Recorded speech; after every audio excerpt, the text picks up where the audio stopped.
afatra netiny mpaminany William Marion Branham. Mikasika ny famelarana ny taom-piangonana 7.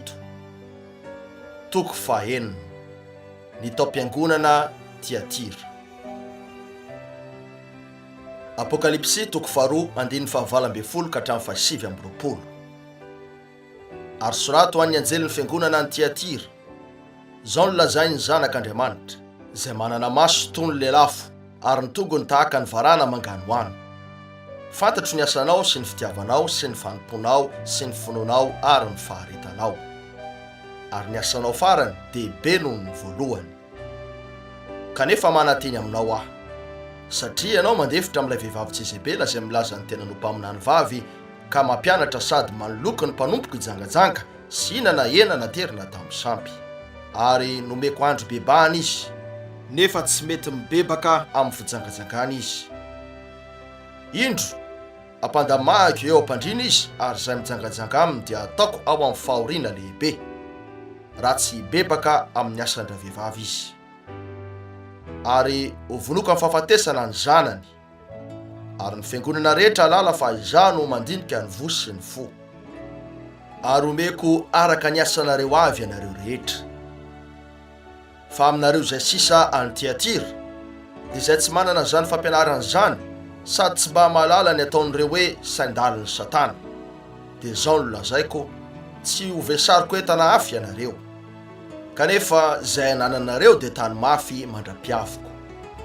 Ary izay maresaka mitandrina ny asako hatramin'ny farany dia omeko fahefana amin'ny jetlisy.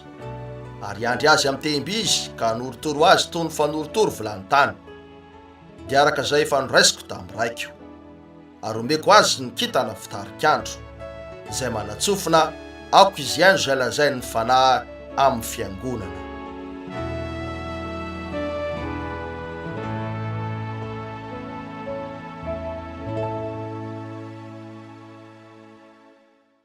Tiatira.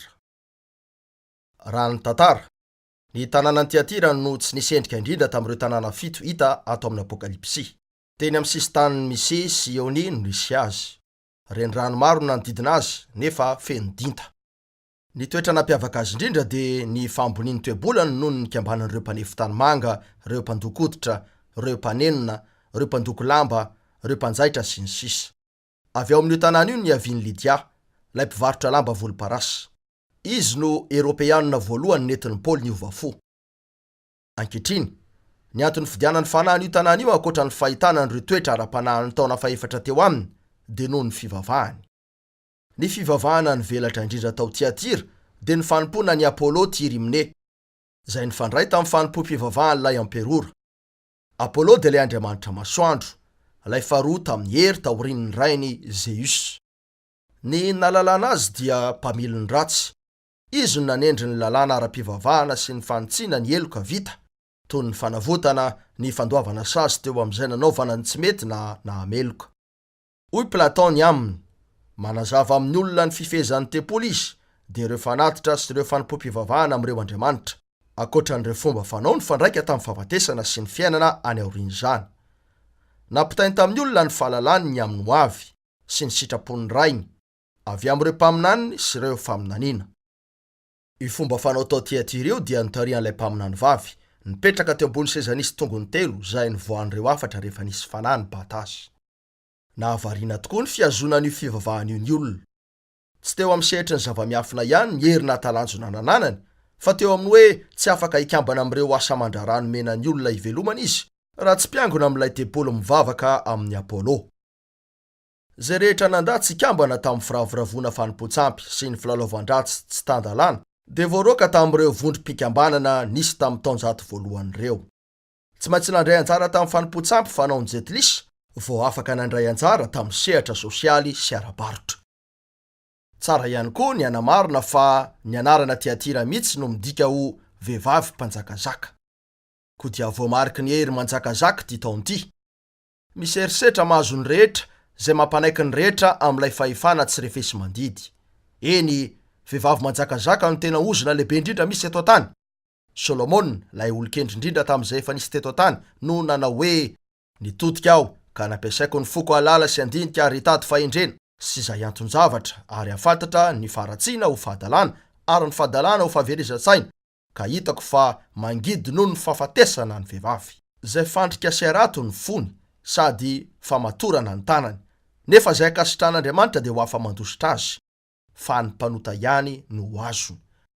Indro zany no hitako hoy mpitory-teny, raha nandinidinika ny zavatra tsiraray aho mba ahitana zay antony. Zay notadiaviko koa fa tsy hitako dia zao. Lehilahy ray no hitako marina tao amin'ny arivo, fa tao amin'ny vehivavy arivo dia tsy nisy hitako na dia ray akory aza. Mpitory-teny 7:5-7. O Paoly, ny vehivavy tsy avelako ampianatra na aka fanapahana. Atrao amin'ny saedena no efa niezaka naka fanapahana teo amin'ny lehilahy ny vehivavy ary vitan'izany. Fa tontolon'ny vehivavy mihitsy ny ankehitriny. Arita fa vehivavy mitanjaka no andriambavy ny Amerika. Tolay sampivavy ny latsaka avy tany an-danitra tsarovy fa vy ny tanany, zay nanamarika ny taona voalohany dia Nefesosy. Koa dia nitombo hery izy mandra-pahazoa ny fahefana feno. Dia ilay karazam-pahefana norombany tamin'ilay toetra nientitra toy ny vy. Eny tsy natao hanana toetra entitra toy ny vy ny vehivavy. Izy io raha araka ny soratra masina dia natao anaiky ny lahy. Zay no nandidina azy. Ny vehivavy zay tena vehivavy ka vehivavy tanteraka dia hanana an'izany toetra izany. Tsy natao ho fanitsakitsaka akory. Ny tena lehilahy dia tsy hanao ny vehivavy ho fanitsakitsaka. Kanefa anaiky no eo ambanin'ny fanapahana izy io fa tsy hanapaka ny lahy, satria ny lahy no lohan'ny tokantrano. Raha ravany zany endrika nanaovan'Andriamanitra azy zany dia efa voavadika izy io. Zay rehetra lehilahy mamela vehivavy aka fanapahana eo aminy ihany koa dia mandrava ny endrika io satria efa voavadika izy. Zay no mahatonga ny vehivavy tsy afaka hanao fitafin-dehilahy na hanapaka ny volony. Tsy tokony hanao fitafin-daha mihitsy izy na hanapaka ny volony. Raha atao zany dia miditra ao amin'ny faritry ny lehilahy amin'ny fakany fanapahana sy ny famadihan'ny tenany izy io. Ary raha misy vehivavy makeo amin'ny polipitra zay efa nandidina azy fa tsy azony atao, dia eo ny anehoany ny fanahy misy ao aminy. Ny vehivavy manjakazaka dia antikristy sady manana ny voan'ny fiangonana katolika romanina ao aminy, na lavon'ny toinina azy zany. Kanefa raha lay teny no resahana, aoka ny an'Andriamanitra ho marina fa ny tenin'ny olona rehetra ho lainga. Amen. Andesika iverina tany am-piandohana. Raha ny zavaboary nanambatana tamin'ny voalohany toy ny alalantsika azy amin'izao andro zao dia tsy rorono nanaovan'Andriamanitra ny zavatra rehetra. Lahy sy vavy, nisy akoho anankiroa teo, akoho lahy sy akoho vavy. Nisy omby anankiroa teo, omby vavy sy omby lahy, ary toy izany koa ny hafa rehetra. Saingy rehefa tonga teo amin'ny olona, anankiray ihany no teo. Tsy vatana anankiroa akory izy ireo, araka ny endrik'Andriamanitra nanaovana ny Adama, zanak'Andriamanitra izy teo. Tsy afaka nalaim-panahy izy na lavo noho izy zanak'Andriamanitra. Tsy hainy natao zany. Koa dia naka vokatra nitsoahana avy tamin-dra lehilahy Andriamanitra mba hisiny ny fahalavona. Tsy mba nivoaka mivantana avy tamin'ny tanan'Andriamanitra mihitsy ny vehivavy, ka toy ny vokatra tena nataon'Andriamanitra. Avy tamin-dra lehilahy no nanaovana azy. Ary rehefa nitsoahan'Andriamanitra avy tamin-dra lehilahy izy, dia hita fa niavaka indrindra tamin'ny vavy hafa rehetra no ariny, afaka ny fitahany izy. Tsy misy vavy afaka hanana fitondran-tena ratsy toa azy eo amin'ny zavaboary. Fa ny olona, ny vehivavy dia saika mety azon'izany amin'ny fotoana rehetra. Ary io fahalemena tao amin'io no namelan'ny Satana mitaka azy tamin'ny alalan'ilay menarana, ka nitondra ny vehivavy eo amin'ny toerana niavaka tokoa manoloana n'Andriamanitra sy ny teniny. Etsy an-daniny izy dia maneho ny endrik'ireo zavatra rehetra mahatsiravina sy ratsy ary marikoriko, fa etsy ankilany izy dia maneho ny endrik'izay rehetra madio sy mahafinaritra ary masina, toy ny toerana fametrahana ny fanahy sy ireo fitahian'Andriamanitra. Etsy an-daniny izy dia natsoina hoe lay janga leo ny divay ny fitsangatsangana. Etsy ankilany izy dia natsoina hoe lay ampakarin'i Kristy. Etsy an-daniny izy dia natsoina hoe Babilôna zava-miafina fahavetavetana eo anatrehan'Andriamanitra. Ary etsy ankilany izy dia natsoina hoe Jerosalema vaovao lay renintsika. Etsy an-daniny izy no izy mahatsiravina sy ratsy fanahy ary tsy malala menatra loatra, dia tsipy tsy misy adievitra ao amin'ny fariafo izay toerana tokana mendrika ho azy. Fa etsy ankilany izy dia nasandratra ho amin'ny lanitra, mizara ny seza fiandrianan'Andriamanitra mihitsy izay toerana tokana mahamendrika ny mpanjaka vavy toa azy. Fa teto amin'ity taom-piangonana Tiatira ity, vehivavy mpanjaka zaka izy io, Babilôna zava-miafina, izy lay janga lehibe, izy ny Jezebela mpaminany vavy sandoka. Nahoana? Satria anaky an'Andriamanitra ny tena vehivavy, ka Kristy ny lohany. Tsy manan-ko tenenina izy afa-tsy ny teniny, tsy manana fisainana izy afa-tsy ny fisainany, tsy manana pitarika izy afa-tsy ny fitarihany. Ahoana nefa fiangonana io? Navoaka ny any ivelany ny teny. ary baiboly maro soratanana maro nataon'ireo olona mendrika noho ny mpitehany no vonono izay nitoro ny fahamarinana. Izy nanapaka an'ireo mpanjaka, an'ireo andrina sy ireo firenena. Feheziny ireo tafika kanefa miambo vatan'i Kristy izy, ka ireo mpampanana no natao dimbin'i Kristy. Voafitaky ny devoly tanteraka izy io ka mahatonga azy ho lasa mpamitaka ny hafa indray. Io no vadin'ny Satana izay niteraka an'ireo fivavahany zazasary. Nanapaka izy tamin'ny taonan'ny fahamazinana rehetra. Nandritra ny 700 taona mahery no nandravany sy namotehany, no vonono ny taozavatra, no potehany ny siansy. Tsy nisy afa-tsy fahafatesana teo aminy. Ka zara raha nisy tara-pahazavana malefaka sisa teo, fa efa saika tsy nisy tanteraka mandra-pahatonga ny hazavany ny fahamarinana. Efa saika nitsahatra tsy nikorina ny dililo sy ny divay, saingy na dia nanapaka teo amin'ireo fanjakany zao tontolo zao azy izy, ka nitaky ny olona rehetra mba ho tonga ponina ao aminy.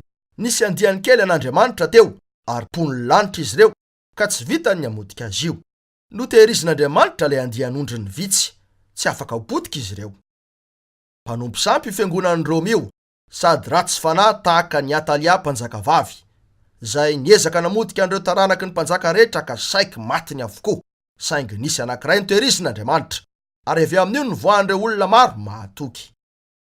Dia nitoherizin'Andriamanitra ilay andian'ondro vitsy tamin'io alina maizina naharitra io, ka taty amin'ny farany dia nipoitra avy tamin'ilay fahamarinana teo amin'izy ireo Lutera. Izay rehetra manana fahalalana kely ny amin'ny fiangonana katolika romanina sy ny endrim-pivavahany, dia afaka hiteny ny antony fidianany fanahy an'io tanànany Tiatira io, mba hanehoana ny fiangonana nisy tamin'ireo taonany fahamazinana. Efa eo zany, eo anatrehantsika mihitsy. Lay taona. Ny taonany Tiatira naharitra ela indrindra tamin'izy rehetra, teo amin'ny 700 taona teo. Ny taona 900 hatramin'ny 250. Lay iraka. Efa ela zay no nizara ho andian-droa ny fiangonana, ny tandrefana sy ny tatsinanana. Nisy mpanavaotsy indraindray nipoitra teo amin'ny anankiray tamin'ireo andian'ireo ka nitarika fotoana fohy ny ampahany anankiray tamin'ny fiangonana, nianana fiambonana lanilalina kokoa tamin'Andriamanitra. Isan'izany ilay lehilahy tany andrefana, François d'Assise. Nanana fahombiazana tokoa fotoana fohy izy, saingy tototro ilay fitsinjaram-pahefana tao Roma ny asany tamin'ny farany. Pierre Valdo tao Lyon, ilay mpivarotra niala tamin'ny fiainana tsy niraharaha fivavahana, no lasa nafana fohy indrindra tamin'ny fanomponany tompo ka nitaona olona maro azy, saingy nanakana ny asany sady nandroaka azy ny papa.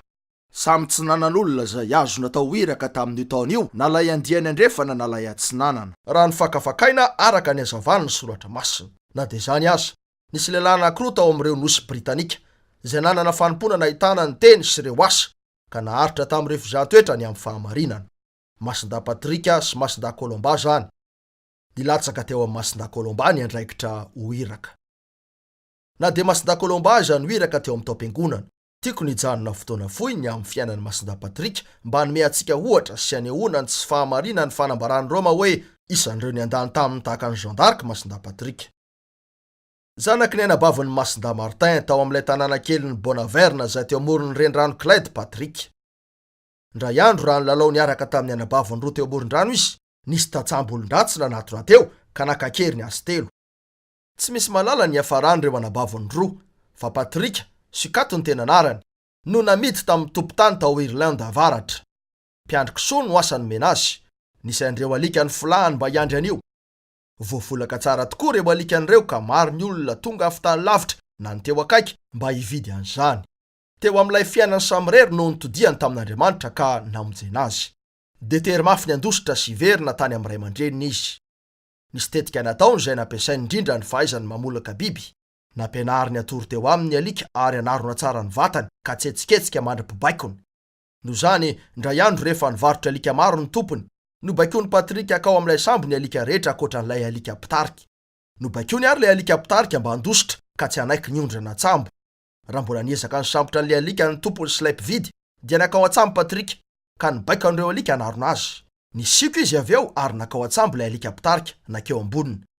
Koa rehefa tsy nisy nahitanan'ny Patrika, dia niondrana atsambo ilay mpividy ka nizotra tany an-dranomasina. Noho ny azony antoka fa efa lasa lavitra ilay kapiteny ka tsy afaka hiverina, dia nibaiko indray ny alika ho romotry Patrika. Dia nakeo izy ary niteny tamin'ilay kapiteny fa raha tsy alatsany eny amin'ny sisintany misy ny fonenana izy, dia ho didiny ho romotra hatrany ny alika ary hoentin'ilay sambo. Na izany na tsy izany, kristianina io kapiteny io, Ary rehefa reny ny tantarandra zazalahy dia nafaly azy ny nametraka azy teny amin'ny sistany nisy ny fonenany. Teo no nandehanan'ny Patrika tao amin'ny sekoly biblika ary niverina tany Irlandy izy, ka tamin'ny teny sy ny herin'Andriamanitra teo amin'ny famantarana sy ny fahagagana maro no nazahoany aman'arivo no hoan'ny Tompo. Tsy mbola tany Roma mihitsy izy, ary tsy mbola nisy fotoana nanirahany Roma azy. Zao ny fahamarinana ny amin'io. Taty amin'ny farany, tamin'ny fotoana niorenan'ny Roma teo amin'ny nosy io ka nahitany fa fotoana mety teo, dia kristianina ray etsy no nivonoany tamin'ireo taonany fandimby, dia ireo izay nivoaka avy amin'ny mandiany nentin'ny Masinda Patrika ho an'ny Tompo tamin'ny voalohany io. 80 taona teo taorian'ny nahafatesan'ny Masinda Patrika, tao amin'ny zaratany Donegal no nahaterahany Colomba tany Irlanda avaratra, tao amin'ny fianakavian'ny mpanjaka Fergus. Lasa mpandalana iratsaina sy nanoka teny izy, ka niaitsanjery ny akamarony ny soratra masina. Niantso azy ho misionera tamin'ny feo mazava tsara Andriamanitra. Rehefa reny ny feon'Andriamanitra, tsy nisy nasaka anazy, ka ny fanompona magaga nananany natonga ny mpahi-tantara maro nametraka azy ho isan'ny apôstôly. Lehibe tokoa ny fanompony, ary nisy famantarana magaga maro nanaraka azy, ka natonga ny sasany nieritreritra hoe tsy marina ny fitantarana fa zavatra nampimpiana, indrindra fa ireo mpandalina tao Roma. Tamin'ireo 10 misionera nalehany, raha nanatona ty tanàna anankiray mandy izy, hitany fa nidy ny vavahady mba tsy hidirany. Nasandra ny feo nivavaka mba hidiran'Andriamanitra tsehatra, ka nome fomba azy hidirany eo amin'ny olona mba hitoriany teny. Fa mbola nivavaka izy dia nitabataba ny mpanao ody tao amin'ny fitsarana mba hanelingelina azy, nanomboka nanao nira ny salamo ary izy. Rehefa nira izy dia nakarin'Andriamanitra avo dia avo ny amafy ny feony, ka narakotra ny feon'ireo mpanompo sampy. Nisokatra tampoka teo eo ny vavahady, niditra tao izy, ary nitory filazantsara dia nahazo olona maro an'ny Tompo. Ndray andro ihany koa rehefa tsy navela niditra tao amin'ny tanàna anankiray izy, rehefa nivonina niala teo izy dia narary mafy tampoka ny zanak'ilay lehibe tao an-tanàna, efa ho faty mihitsy azy. No tadiavina faingany Colomba ka nampainatsony indray. Sitrana teo eo ilay zazalahy rehefa nivavaka tamin'ny fivavaka ny finoana izy. Nanoka baravarana ho an'ny filazantsara ary ilay tanàna teo. Ilay filazantsara madio nitorian'ny Colomba sy ireo mpiara-miasa taminy no niparitaka eran'ny Ekosy, dia nitodika tamin'Andriamanitra io faritra io. Nanenika azy io koa zany ka tonga hatrany Irlanda sy nanerana ny Eropa avaratra. Zao ny fomba nanaparitahan'ny filazantsara. Nisy andian-dehilahy 12 nasiany mpitarika iray nakeo amin'ny faritra vaovao, ary nanorona tanàna izay tena niorina tamin'ny filazantsara. Tamin'ireo 12 ireo dia nisy mpandrafitra, mpampianatra, mpitoriteny sy ny sisa, ary samy milomany tao amin'ny teny sy ny fiainana masina ny rehetra. Nasiana mandy io zaratany kely io. Tsela taoriny zany dia feno trano nisan'ireo mpandalina mba amin'ny fianakaviany nandidina ny toerana voafefy io. Nianatra ny teny sy nanomana ny tenany ny andeha sy hanompo ny Tompo toy ny misionera, mpitarika ary mpitoriteny. Afaka nanambady ny lehilahy na dia maro aza ny tsy nanambady mba ahafahany manompo an'Andriamanitra bebe kokoa. Tsy nitady fanampiana tamin'ny fanjakana mihitsy izy ireo, koa dia nitoetra nanalavitra ny politika. Tsy nanafika tsy akijanona an'ireo fivavahana hafa akory no nataony, fa ny fahamarinana nampianarin'izy ireo satria ninoany fa fitaovam-piadiana ampy anatratrarana ny tanjona izay nokasain'Andriamanitra ho azy ireo ny fahamarinana. Tsy niankina tamin'ny Roma mihitsy izy ireo. Masinda Colomba nanorina ilay sekoly biblika lehibe tao amin'ny nosy Hy, teo amorony sisy tany Ekosy atsimo andrefana. Tena tsy nahavokatra no sady feno vato ka tsy nahazoana sakafo ampy azy rehetra nosy io raha tonga teo izy. Namafy vota amin'ny tanan'ilany anefa Colomba ary nilany nasandrany sady nivavaka izy. Amin'izao andro zao, io nosy io no isan'ny mahavokatra indrindra eto an-tany. Afy tamin'ny nosy nifototra tamin'ny Baiboly io no nivoahan'ireo mpandalina mahery izay feno fahendrena sy herin'Andriamanitra. Raha mamaky ny tantaran'io mpanompon'Andriamanitra lehibe io sy ny asa mahafinaritra nataony dia honena ny foko raha mahita fa ny herin'ny Papa izay liana fatratra nitondra ny olona rehetra eo ambany fifehezany no tonga teo ka nandota an'ireo samy misionera ireo ary namotika an'ilay fahamarinana arak'ilay nampianarany Colomba azy. Ny fiarabana. Apokalipsy 2:12. Zao ny lazainy zanak'Andriamanitra izay manana maso toy ny lelafo ary ny tongony tahaka ny varahana manganoana. Ny fanambarana ny amin'ny Andriamanitra azy ho an'ny taonany Tiatira dia ny hoe Jesosy ny zanak'Andriamanitra. Fantatra tamin'ny mahazanak'olona azy izy raha tamin'ny andro ny nofony, fa tsy araka ny nofontsony eto no alalantsika azy. Tsy zanak'olona intsony izy, ilay mpaminany lehibe izay nahitana ireo faminaniana rehetra tao aminy. Niverina ho ao an-tratrany iray lehilahy tokana, fa araka ny herin'ny fitsanganana no alalantsika azy eto. Nitsangana izy ary norombahan'ilay heriny lehibe, koa dia eo ambonin'ny rehetra izy sady manapaka ny rehetra ho fiderana ny voninahiny. Tsy zarainy amin'ny hafa ny voninahiny, tsy misy olona ka omeny ny fitondrana ny fiangonana. Nalefany teo amin'ny Tiatira ny fijeriny, ary hitany teo fa nampitodika ilay aja tokony ho azy tamin'ny hafa ilay tanàna tao amin'ity taona faha-4 ity. Tamin'ny hafon'ny fahatezerana sy ny fitsarana no nyreheta ny masony, raha nahita fa najaina ho toy ny zanak'Andriamanitra Apôlô, kanefa dia izy irery ihany no zanakalahy tokana avy tamin'ny ray. Atsiravina toy inona ny fitsarany an'io faritra nisy ny taona ny Tiatira io, raha indro ireo mpikambana tamin'ny fiangonana fa nanao ny fanaon'ireo mpivavaka amin'ny sampy eo amin'ilay zanak'Andriamanitra Apôlô, ilay zanak' Zeusy. Ka nisy olona mpanapaka nasandratra ho nivavahana tamin'ny fanohanan'ny herim-panjakana, fa izay mihitsy no hitany. Ny fiangonana katolika romanina izay nilomano tanteraka tao amin'ilay fanompoantsampy niorina tamin'ireo fankalazana ny Andriamanitra masoandro Apôlô no nanandratra lehilahy anankiray ho Andriamanitra, ny Papa, tamin'ny alalan'ny fanambadian'ny fiangonana sy ny fanjakana.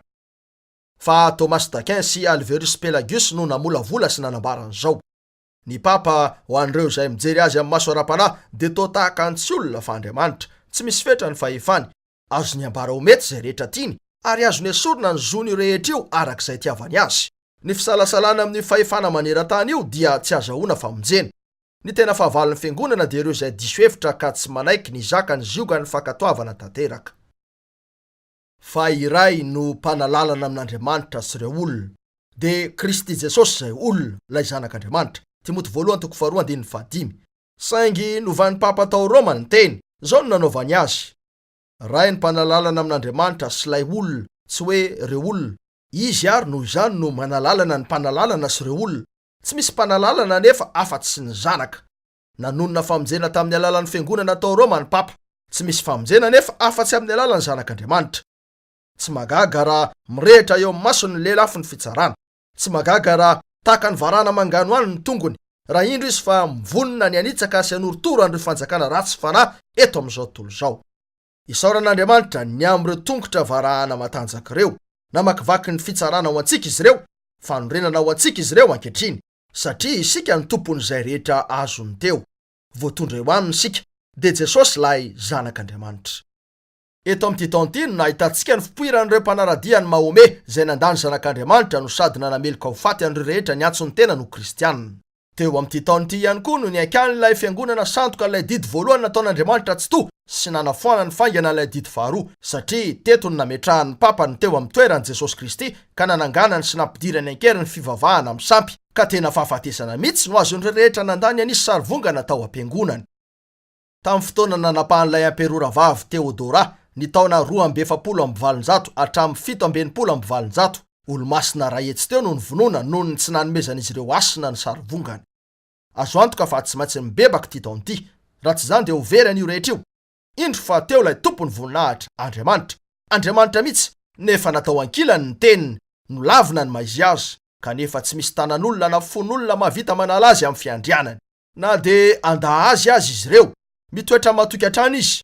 Aza matahotra ariondro vitsy, fa efa sitraky ny rainareo ny anomeanareo ny fanjakana, ary amaly aho rehefa ho tonga amin'ny tongotra varahana sy ny maso mirehitra, any fitsarana. Zano amaly, hoy ny Tompo. Ny dera. Apokalipsy 2:7-7. Fantatro ny asanao, sy ny fitiavanao, sy ny fanomponao, sy ny fononao, ary ny faharetanao. Ary ny asanao farany dia be noho ny voalohany. Mahita fanamariana mitovy hatrany eo amin'ny fampidirany indray sika eto. Fantatro ny asanao.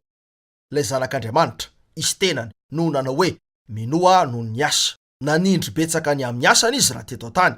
Efa voalahatr'Andriamanitra hiteraka finoana azy ny asa nataony. Apahany betsaka teo amin'ny fanompony zany. Ny fanahy masina tao amin'ny Paoly nanao hoe fa asany sika, voaforona tao amin'ny Kristy Jesosy mba hanao asa tsara, izay namboarin'Andriamanitra rahateo mba handehanantsika eo aminy. Efesianina 2:10. Hiteraka finoana azy ny antony nisian'ireo asa ireo, ka voaseho amin'ny fiombonana amin'io arak'izay faritan'ny Paoly hoe voaforona tao aminy. Eny, tsy hanolo-toerana ny finoana an'Andriamanitra mihitsy ny asa raha ny eo amin'ny famonjenantsika. Aneo ny finoantsika izay efa napetrantsika aminy anefa ny asa. Tsy ahavonjy anareo ny asa soa. Saingy voaka eo amin'ny fiainana voavonjy toy ny vokatra ho an'ny Tompo izany. Inokony amin'ny asa soa. Na dia tsy voavonjy aza ny olona dia tokony hanao asa soa izy ka hanao an'izay rehetra azony atao. Matsiravina tokoa eo mason'Andriamanitra ny fanaovan'ny olona asa ratsy, nefa dia lazainy fa manao ny sitrapon'ny Tompo izy aveo. Zay ny zavatra ataon'ireo eveka sy ireo papa ary ireo fitsinjaram-pahefana ho a Roma. Mamono izy ireo, mandratra, ary manao an'ireo karazana ratsiana rehetra amin'ny anaran'ny Tompo. Nivelona tamin'ny fiainana ny fanohitra tamin'izay ampianarin'ny teny mihitsy izy ireo. Namiratra toy ny hazavana teo amin'ny toerana maizina ireo tena pino ireo tamin'io andro ratsy io, ka nanao izay mahitsy hatrany, satria ny fitahinany navaly ny fanozonana ka ho amin'ny ajan'Andriamanitra nanaovany marina na dia niatra tamin'ny hainy maro azy zany. Mideran'izany an'izy eto amin'ity andininy ity satria fiainam-baovao no veloman'izy ireo. Nanondro ny asan'izy ireo fa nisy fanahy vaovao tao anatiny tao. Hitan'ny olona ny asa tsara nataony ka nankalazany an'Andriamanitra. Eny tompoko, anao izay mahitsy ianareo raha kristianina. Aneo ny asanareo fa mahitsy ny fonareo. Ary tsy zavatra apetapetak'areo zany, satria anao ny sitrapony ianareo na dia Andriamanitra ireny aza no mahita anareo. Ary anao ny sitrapony ianareo na dia amoizanareo ny ianareo azy zany. Fantatro ny fitiavanao sy ny fanomponao sy ny finoanao ary ny faharitanao. Atsikaritra anareo fa ny fitiavan'izy ireo dia napetraka teo anelanelan'ny asa sy ny fanompono. Ary eo ny tena toerany, satria raha tsy eo ny fitiavana dia tsy ekena eo anatrehan'Andriamanitra ny asantsika na ny fanompontsika ihany koa aza. Hoy Paoly tamin'ny Kortianina, raha tsy manana fitiavana dia tsinitsinina, ary izay rehetra ataoko dia tsy mahasoa raha tsy atao amin'ny fitiavana. Eny, hitanareo tsara eto fa tsy teo anivon'io andiana Nikolay ity retim-pino reto, tereo izay nanao ny asa mba azahoany famonjena na azahoany sitraka avy amin'olona. Fa avy amin'ilay fitiavan'Andriamanitra endrika atao ampon'izy ireo noho ny fanahy masina no nanaovany ny asany. Io fitiavana atao ampon'izy ireo io dia ilay fitiavan'Andriamanitra ny azy. O Jesosy, izay no ahafantaran'ny olona rehetra fa mpianatra ianareo raha mifankatia. Hoy ny jetilisa raha nahita ny fiainan'ireo kristianina tany am-boalohany, tena mifankatia tokoa izy ireo. O Jaona, izay rehetra tiano naterak'Andriamanitra. Jaona 1:4-7. Tiako ny hanome fampitandremana eto. Voalaza fa noho ny habeny tsy fankatoavan-dalàna amin'ny andro farany dia hiamangatsika ny fitiavany maro. Eo amin'ny Laodiki na ny taom-piangonana farany, ilay fitiavan-tena sy ilay fitiavana ny zavatra materialy no isolo-toerana n'ilay tena fitiavan'Andriamanitra. Mila miambina isika manoloana ny herin'ny fahotana amin'izao andro faran'izao. Maro ary no lasa mafo noho izy tsy tonga saina ny amin'ny fiantraikany hateraka ilay fanamiasa amin'izao andro faran'izao. Fotoana izao anatonana n'Andriamanitra sy amelana azy ambeny ny fiainantsika amin'ny fitiavany. Raha tsy izany dia ho tsapantsika fa azo antsika ny atsika ny fiangonana amin'ny andro farany ka ho lavintsika ny fahamarinan'Andriamanitra izay antokana afaka hanampy antsika. Ny azo natran'ny fitiavany an'Andriamanitra sy ny fitiavan'ny rahalahy ilay voaloboka tsara tamin'ireo taona maizina sy matahotra indrindra ireo. Nidera azy ireo Andriamanitra noho izany. Fantatro ny fanomponao. O Jesosy, fa izay lehibe indrindra aminareo dia aoka ho mpanompon'ny rehetra. Nisy lehilahy endry nanambara ity teny ity, izao ny voalazany. Ny tantara ihany no anaporofo raha fahamarinana io fanambarana io. Marina ny an'io lehilahy io. Mpanompo avokoa ireo tena olona ambony teo amin'ny tantara. Ireo izay nitady ny tompona, ireo izay nampitondra hita mavesatra, ary ireo izay nitady hatrany olohany, izy ireo ny afara tao amin'ny enatra. Na ny tena mpanan-karena aza dia nomeloan'Andriamanitra raha tsy nampiasa ny hareny araka ny tokony ho izy. Jereo anefa ny tantara dia hita ianareo fa ireo izay nanompo ny hafatrano no tena ambony. Tsy mbola nanisy lanjany mihitsy an'izay nanaovana betsaka ny tantara, fa hidera-trany an'izay navita betsaka ho an'ny hafa. Eny, andesika piatra an'izany eo amin'ny maizy antsika. Ny zanak'olona aza dia tsy tonga mba hahotom-poina fa mba hanompo, koa natao anarak'izany ohatr'izany sika. Jereo fa napietry ny tenany teo amin'ny tongotr'ireo apôstôly izy ary nanasa ny tongony reraka sy maloto. Hoy izy, izay ataoko dia tsy fantatrareo ankehitriny fa ho fantatrareo rahatr'izay. Fa izay hitanareo nataoko dia toy izany koa no tokony ataonareo. Tonga mpanompo izy mba hahafahan'Andriamanitra nandratra azy any amin'ny avo indrindra. Ary ray androany, amin'ny fitsarana an'ireo olo-masina, andre azy ilazy sika hoe tsara zany, ry mpanompo tsara sady mahatoky, midira amin'ny fifalian'ny tomponao.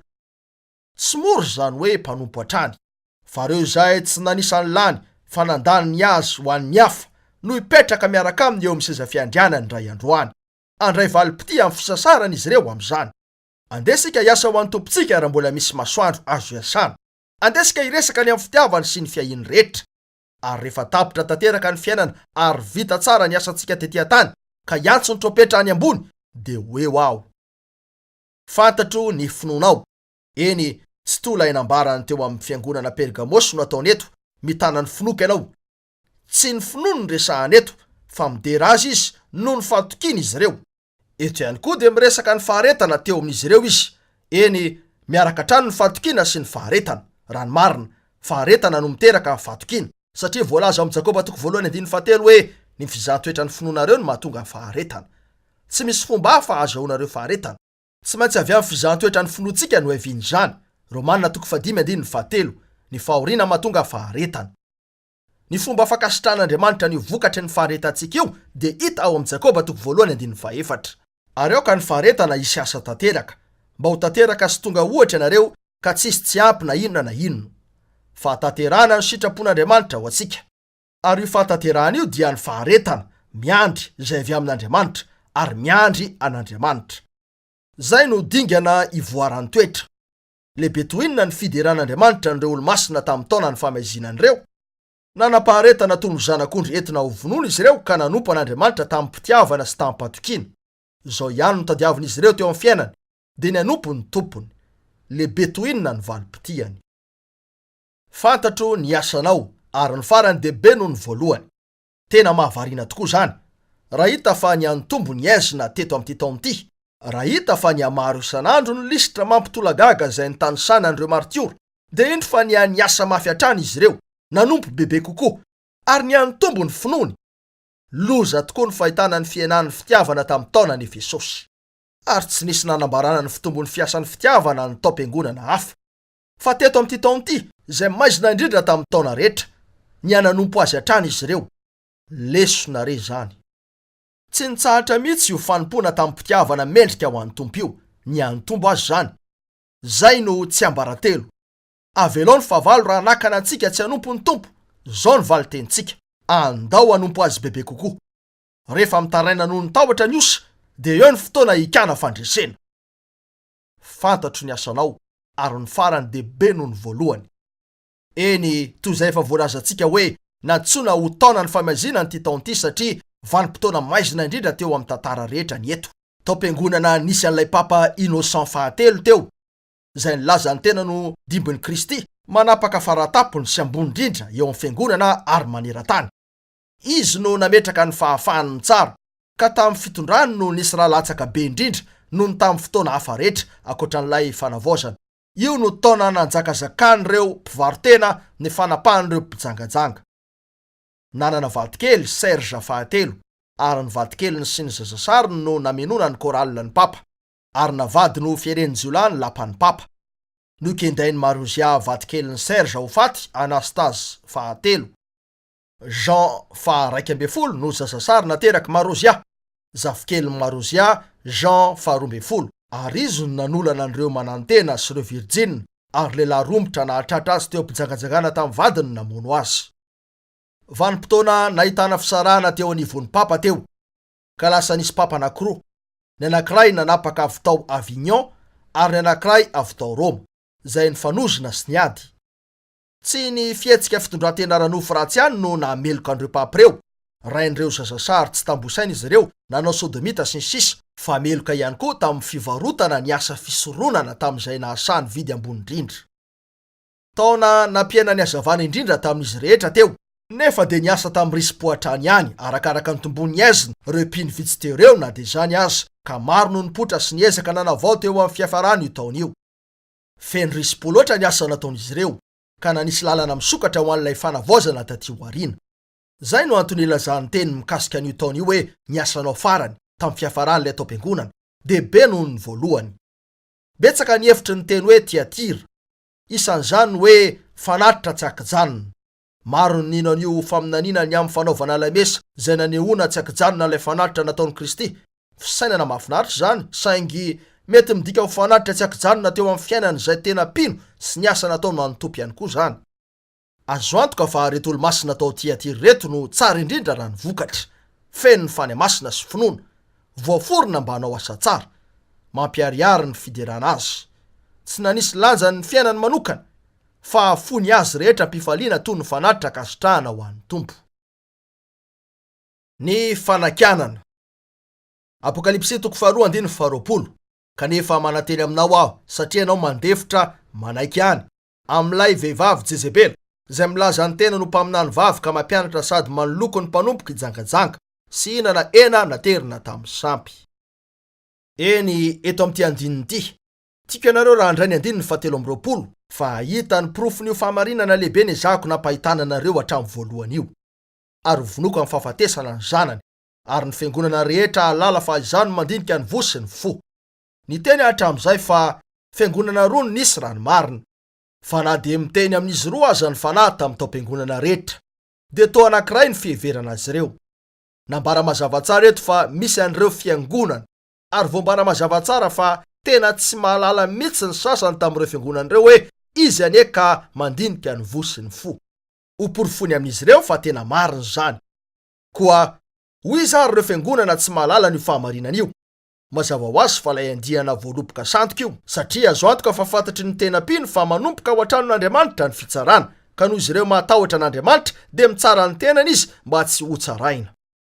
Eny, nahoana no antsoin'Andriamanitra ho fiangonana ireo fiangonana ireo na dia voaloboka sandoka azy? Zao ny marina mikasika an'io: kristianina izy ireo, saingy tsy kristianina mandeha araka ny fanahy fa kristianina mandeha araka ny nofo. Mitondratondra foana n'ilay anarana izy ireo. Marka 7:7.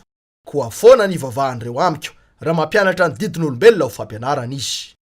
Kristianina mihitsy anefa izy ireo satria ho inona akoatr'izany ary izy? Ny silamo dia silamo, zay ny fivavahana, na toy inona ivelomany amin'io, satria efa nekeny ilay fomba fijery ampianaran'ny Koran. Toy izany koa ny maha-kristianina ny kristianina raha mbola ekeny ihany fa Jesosy ny zanak'Andriamanitra, nateraky ny virjina, nomboana ka maty ary nitsangana indray, ka izy ny mpamonjy ny taranak'olombelona sy ny sisa. Raha ny marina, isy an'ireo izay ilaza tena ho kristianina ny taona Laodikia, noho izy manaiky an'ireo toetra tsara an'i Jesosy nefa miefy tena ho manana zo ny andany mahandriamanitra azy. Efa nanao arak'izany tahaka an'ireo maro hafa ihany ireo kristianina siantista izay mitory filazantsara sosialy. Kristianina anarana izy sady mpikambana amin'ny fiangonana. Tsy ho anefa ilay tena pino na ilay ara-panahy, fa ilay vita batisa tao amin'ny vatan'i Kristy ka mpikambana ao aminy io karazana pino io. Na izany na tsy izany anefa dia didin'Andriamanitra ny aniriany tsy parafary sy ny vary miaraka, ary tsy hongotana izy ireo. Zay ny baiko ny men'Andriamanitra. Ho avy ny andro izay amatorana sy andorana azy ireo, saingy mbola tsy fotoany eto. Miresaka amin'io andiany mifangaro io ary ny fanahy. Midery izy etsy andaniny, manakiana izy etsy ankilany. Efa nambarana izay tsara hitany teo amin'ny tena pino. Ankehitriny mampitandrina ny voaloboka sandoka izy ny amin'ny tsy maintsy ataony raha ilainy ny joro voamarina eo anatrehan'ny Tompo. Io vehivavy Jezebely io. Naseho an'i apôstôly Jakoba antsika ny lalakalian'ny Ota. Jakoba 2:4-15. Fa samy alaim-panahy ny olona raha tarihan'ny filàny sy fitahany izy, ary ny filàna rehefa torotoronina dia miteraka ota, ary ny ota rehefa tanteraka dia miteraka fahafatesana. Eny, zay mihitsy nietrika ny zavamisy teo amin'ny taom-piangonana.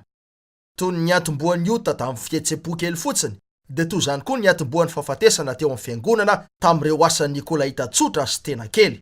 Asa zany teo ary lasa fampianarana. Rehefa fampianarana zany dia nandray fahefana avy amin'ny fanjakana, ka nampiditra fanompoantsampy. Eny, niroso zany hatreo amin'ilay mpaminany vavy mpampianatra teto amin'ity taon'ity, ary toy izany ihany mandra-pahitany fa ao amin'ny fariafo ny tenany, satria eo mihitsy ny toerana iafarany, ao amin'ny fahafatesana faharoa. Eny, ny teny mafy nanoeran'Andriamanitra ny taona faha-efatra io, dia hita eo amin'ny fanaborahany an'io mpaminany vavy io, Jezebely.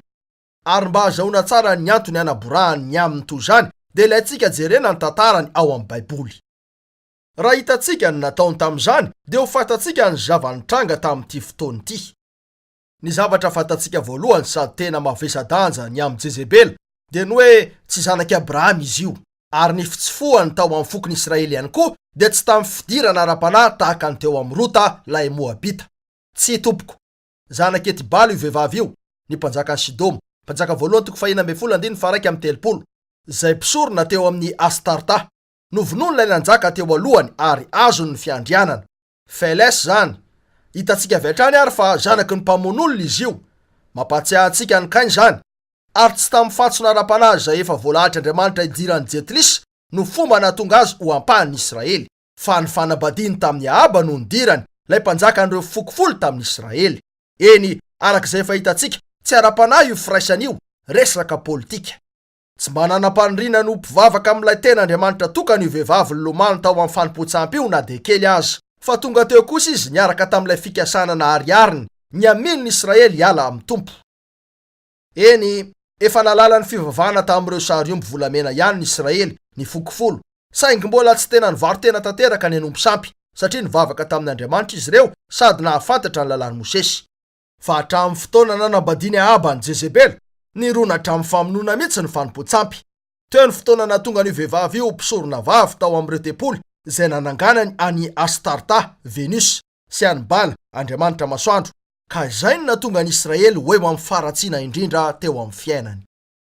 Miaraka amin'izany fisainana izany, manomboka hitantsika ny zavatra sehon'ny fanan'Andriamanitra eto amin'ity taona ny Tiatira ity. Zao ary zany. Ahaba no nanabady an Jezebela, ary resaka politika no nanaovany an'io, ampahatanjaka ny fanjakany sy anarinany azy. Zay mihitsy no nataon'ny fiangonana rehefa nivady tamin'ny fitondrany Constantin. Samy antony politika no nikambanan'izy ireo, na dia norakofany tamin'ny resaka ara-panazy zany. Eny, tsy misy andresy lahatra ka ilaza fa kristianina ny Constantin. Mpanompo sampy nanao sarotavy izy io mba hanana ny endrika kristianina. Nasiany sarina hazo fijaliana fotsiny hampingan'ireo miaramilany. Izy no nisiany ireo mpiady an-tsoavaly voalohany tao Colombe. Nasiany hazo fijaliana ny tapon'ilay fasiana laklosy tao amin'ny fiangonany Masimbavy Sofia, izay lasa fomba fanao. Efitry Constantin ilay ikambanan'ny olona rehetra, dia ny mpanompo sampy sy ny kristianina anarany ary ny tena kristianina. Ary tô fahombiazana fotoana fo zany, satria nakeo ny tena piny mba ahitany raha vitany ny amerina an'ireo izay nanalavitra ny teny. Rehefa hitain'izy ireo fa tsy vitany ny amerina azy ireo amin'ny fahamarinana, dia voatery saraka tamin'ilay vondrona politika izy ireo. Ary izay no nataony dia natsoina ho diso hevitra izy ireo ka nenjehina. Mamela ny ilaza eto fa izay zavatra izay mihitsy no mitranga amin'izao fotoana izao. Mikambana ny olona rehetra. Eo am-panoratana Baiboly izay fanaraka tsara amin'ny rehetra izy ireo ankehitriny, na amin'ny jiosy, na amin'ny katolika, na amin'ny protestanta. Misy fivorimben'ny Nisea eo aminy, saingy fivorimbe ekumenika ny antsony azy. Ary fantatr'ireo hoe miady amin'izy ireo rafi-pivavahana rehetr'ireo, miady amin'ireo izay tena pantekotista. Tsy ilay rafi-pivavahana pantekotista no tiako ambara. Ireo pantekotista noho ny fafenono ny fanahy masina no tiako ambara. Ka ahitana ireo famantarana sy ireo fanomezam-pahasoavana eo anivony noho ny fandehanany amin'ny fahamarinana. Fony nanabady an Jezebela noho ny antony politika Ahaba dia namidy ny fisokiny. Ny fikambananareo amin'ny rafi-pivavahana dia midika fa namidinareo ny fisokinareo ry rahalahy, na tianareo inony zany na tsia. Zay rehetra andiana protestanta ka efa tafavoaka nefa miverinao indray dia nivarotra ny fisokiny. Ary efa midinareo ny fisokinareo dia mitovy amin'ny Esau tsotro zao. Afaka hitaraina sy bebaka arak'izay tiavanareo azy ianareo, fa tsy asoanareo mihitsy zany. Tokana ihany ny zavatra azonareo atao dia zao: mivoa ao amin'ny rioloko ary aza mandray anjara amin'ny fahotany. Eny, raha iverinareo fa diso aho, valio fotsiny ary zao fanontania zao: misy olombelona ve afaka anondro amiko an'izay mety ho fiangonana na hetsika avy amin'Andriamanitra ka nahazo fifohazam-panahy sy tafaveriny indray taoriny ny dirany ho rafi-pivavahana ka lasa nara-piangonana? Vakio ny tantara, tsy misy ahitanareo an'izany mihitsy, na dia anankiray azy. Ora sasakalina ho an'i Israely teo, rehefa nikambana tamin'izao tontolo izao izy ka nafoy ny zava-panahy ho amin'ny politika. Ora sasakalina tao Nisea teo, rehefa nanao toy izany koa ny fiangonana. Ora sasakalina ny ankehitriny fa mikambana ny fiangonana. Eny, rehefa nivady Jezebela sy Ahaba dia navelany aka ny volam-panjakana izy io, ka anorina trano lehibe anankiroa fivavahany amin'ny Astarta sy amin'ny Bala. Lehibe tokoa ilay naorina ho an'ny Bala ka ampina hazakan'i Israely izay ho tonga hivavaka tao. Ary rehefa nivady tamin'i Constantin ny fiangonana dia nomeny trano lehibe ny fiangonana, ary nasiany an'ireo altara sy ireo sariolona dia nataony ho rafitra ny fitsinjaram-pahefana izay naka-endrika teo. Rehefa nitohanany herim-panjakany Jezebela dia nampidiry ny ankeriny teo amin'ny olona ny fivavahany, ary novonoany ireo mpaminany sy ireo mpisoron'Andriamanitra. Ora sarotra tokoa teo ka natonga ny Eli lay iraka tamin'io andro io nieritreritra fa izy irery ihany no sisa. Andriamanitra nefa efa niaro 7,000 izay tsy nandoalika tamin'ny Bala. Ary amin'izao andro zao, eo anivon'ireo anaram-piangonana batista sy metodista ary presbiteriana sy ny sisa, ankavitsina no hivoaka sy verina amin'Andriamanitra. Tiako ho fantatrareo fa ny tenako na amin'izao fotoana izao na hatramin'izay dia tsy mbola nanohitra olona fa ilay anaram-piangonana. Lay firafitry ny rafi-pivavahana ny toeriko. Tsy maintsy toeriko zany satria alan'Andriamanitra io. Eny, avelao hijanona mintina kely eto an'izay efa hitantsika ny amin'ny fivavahana tao Tiatira. Nambarako fa nivavaka tamin'ny Apollo izy ireo, dia ilay Andriamanitra masoandro, toy izany koa ilay amperora. Eny, io Apollo io dia natsoina ho mpamily ny ratsy, naviliny tsy azony olona ny ratsy. Nitahazy ireo izy ka tena nataony ho Andriamanitra mihitsy. Natao mpampianatra ny olona izy, nazavainy ny fomba fivavahana, ny fanaoto amin'ny tempoly, ny fanomponan'ireo Andriamanitra, ny amin'ireo fanatitra, ny amin'ny fahafatesana sy ny fiainana aorian'ny ny fahafatesana. Tamin'ny alalan'ilay mpaminany vavy nipetraka teo amin'ny sezanisy tongony telo nanaovany an'io. La, hitanareo ve zany? Misy an'io mpaminany vavy Jezebela io indray eto ary mampianatra ny olona izy, ary mamitaka an'ireo mpanompon'Andriamanitra ny fampianarany ka mitondra azy ireo amin'ny fijangajangana. Eny, fivavahana misampy no efitra ny fijangajangana. Zay no heviny ara-panahy, firaisana tsy ara-dalàna. Lay firaisana teo amin'ny Aba sy lay firaisana teo amin'ny Constantin dia samy tsy ara-dalàna. Samy fijangajakana zany. Iafarany amin'ny fariafo ny mpijangajanga rehetra, nilazany Andriamanitra. Fa ny fampianaran'ny fiangonana katolika, vavy ny fiangonana, vehivavy no endriny, de mandany tenin'Andriamanitra. Ny papa, zay tena Apollo arabakteny, raha ny endriny moderna, no nampianatra ny olona nakambana ny tenany amin'ny sampy. Lay fiangonana romanina ankehitriny no lasa mpaminany vavy sandoka ho an'ny olona, satria nesorony tamin'ny olona ny tenin'ny tompo, ka ny fiheverany manokana ny amin'ny famelana ny fahotana sy ny amin'ny fandraisana ny fitahin'Andriamanitra no nomeny azy. De lasa lavitra tokoa ny pretra ny amin'ny fanamafisany ny fanambarany, fa tsy amin'ny fahaveloman'ny olona ihany no ananan'izy ireo fahefana aminy, fa aoriany ny fahafatesany ihany koa. Ampianariny araka ny fahitany fa misy ny hevitra fanadiovana. Nefa de tsy hitanareo ao amin'ny teny zany. Mampianatra izy ireo fa ny vavaka sy ny lamesa ary ny vola no analanareo ao amin'ny hevitra fanadiovana mba ho any an-danitra. Diso avokoa zay rafitra ny orona teo amin'ny fampianarany. Tsy lay fanorenana azo antoka ny amin'ny fanambaran'Andriamanitra ao amin'ny teny no iorenany zany, fa eo amin'ny fasika miovaova sy mandrevo ny amin'ny tsy fahamarinany avy amin'ny devoly. Niala avy tamin'ny rafim-pivavahana ho amin'ny anaram-piangonana ny fiangonana ka nydroso ho amin'ny fampianaran-diso. Marina zany. Tsy inon'ny katolika romanina ho ao amin'ny teniny Andriamanitra, tsy tompoko. Raha nino izy ireo dia ilainy ny bebaka sy verina amin'ny toerany, lazainy anefa fa ao amin'ny fiangonany Andriamanitra. Raha izay no izy dia ho tantaran'ny fiangonana katolika ny baiboly. Tsy zay anefa ny zava-misy. Dino nataon'izy ireo raha ny batisan'ny rano fotsiny jerena. Nalain'izy ireo avy tamin'ny batisa kristianina io ary nataony ho araka ny fanimpotsampy tamin'ny alalan'ireo fiantsona. Avelao aho hiteny aminareo ny fahatsapana nandalovako teo amin'ity pretra katolika anankiray. Nisy tovovavy anankiray efa nataoko batisa nefa lasa katolika. De nanontany any aminy ilay pretra. Nanontaniany aho ny amin'ny karazana batisa natao taminy. Nambarako azy fa batisa kristianina nataoko taminy. De ilay karazany tokana fantatro hoe misy. Nalefiko tao amin'ny rano tamin'ny anaran'ny Tompo Jesosy Kristy izy io. Nanao fanamariana tamiko ilay pretra hoe nisy fotoana ny fiangonana katolika nanao toy izany. Nanontaniako azy teo ny eo ny fotoana nanaovan'ny katolika an'izany, satria efa nivakiko ny tantaran'izy ireo saingy tsy hitako io nolazainy io. Nambarany fa ao amin'ny baiboly zany, ka Jesosy ho izy no nanangana ny rafitry ny fiangonana katolika. Nanontaniako izy raha heveriny ho Petera marina ny papa voalohany, no mafisiny tsara fa Petera io. Nanontaniako izy raha tamin'ny teny latinina no nanaovana ny lamesa mba ho azo antoka ny fahamarinany ka tsy hiova mihitsy. Nolazainy fa marina zany. Nambarako azy fa nirenireniny hiala lavitra n'izay nananany tamin'ny voalohany izy ireo raha ny fahitako azy, ary nampahalalako azy io fa raha niny marina ny bokin'ny asa ny fiangonana katolika, dia ho katolika toy ny fahiny zany ny tenako. Nambarany aho fa ny tantaran'ny fiangonana katolika ny voarakitra ao amin'ny baiboly ka ao amin'ny fiangonan'Andriamanitra. Tsy niombon-kevitra taminy aho satria ao amin'ny teniny Andriamanitra. Aoka ny an'Andriamanitra ho marina fa ny an'ny olona rehetra ho mpandainga. Raha manaisitra na manampy amin'ity boky ity ianareo, nampanantena Andriamanitra fa hanampy an'ireo loza ho an'ireo izay manampy, ary anala ny anjarany avy amin'ny bokin'ny fiainana raha sasa foana ny anaisitra ao amin'izany izy ireo. Apokalipsy 4:12-17. Avelao aho nefa fotsiny hoe toinona ny nono ny fiangonana katolika romanina fa ao amin'ny fiangonan'Andriamanitra raha tokony hoe ao amin'ny teny. Indro misy ampahany tamin'ny tahirin-tsoratra nataon'ny papa Jean XIII. Ny fahatsapako nandritra n'ireo 3 taona na papa, hatramin'ny nanekeko an'izao fanompony zao tamin'ny tahotra sy ny ororo eo amin'ny fankatoavana madio ny sitrapon'ny tompo, zay nafindra tamiko tamin'ny alalan'ilay kolejy mason'ireo kardinaly tao amin'ny toerana fifidianana papa.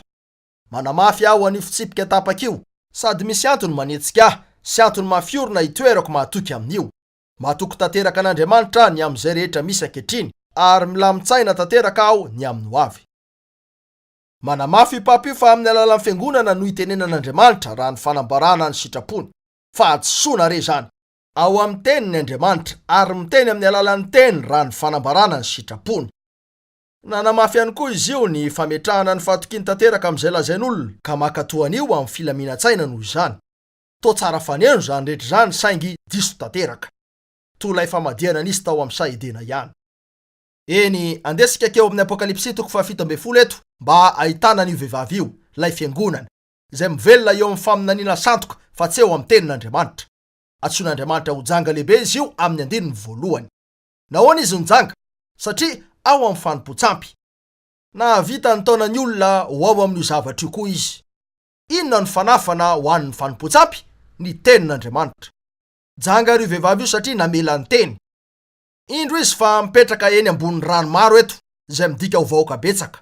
Azo antoka fa tsy maintsy fiangonana sandoka io satria vitsy ilay fiangonan'Andriamanitra. Vitsy no mahita izany.